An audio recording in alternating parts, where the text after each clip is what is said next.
നമ്മളെ സഹായിക്കോളും. നമ്മൾ അല്ലാഹുവിനൊരു കാര്യം ഏൽപ്പിച്ചാൽ ഉറപ്പായിട്ട് നമുക്ക് നടത്തി തരും.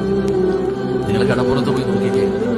കടപ്പുറത്ത് പോയി നിൽക്കുമ്പോൾ ഇങ്ങനെ കടലിന്റെ എതിരെ ഇങ്ങനെ കടലിന്റെ ഉള്ളിലേക്ക് പറവകൾ ഇങ്ങനെ പറന്നു പോവാ. എവിടെ പോന്നെയാ? ഭക്ഷണം തേടി പോന്നെയാ. കടലിൽ എവിടെ പോവാണ്? കരയിലല്ലേ ഭക്ഷണം കഴിക്കുന്നത്. കരയിൽ ഇങ്ങനെ പറവകളും പറന്നു നടന്ന് ഭക്ഷണം കഴിക്കുന്നു. ഈ കടലിൽ പോകുന്ന എവിടെ? അങ്ങനെ പറന്ന് പറന്ന് കടലിലേക്ക് പോകുമ്പോൾ വലിയ വലിയ മീനുകൾ, ചെറിയ മീനുകളെ പിടിച്ച് കഴിച്ചിട്ട് അതിന്റെ പല്ലിന്റെ ഇടയിൽ മാംസം കയറിയിരിക്കുക. നമ്മുടെ പല്ലിന്റെ ഇടയിൽ കയറിയാലും ബുദ്ധിമുട്ടല്ലേ?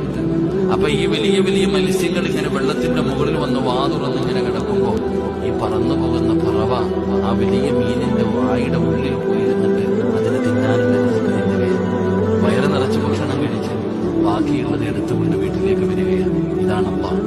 തരാൻ അല്ലാഹ് ഉദ്ദേശിച്ചാൽ നബിതങ്ങൾ പറഞ്ഞത് നീ ഉദ്ദേശിക്കാതെ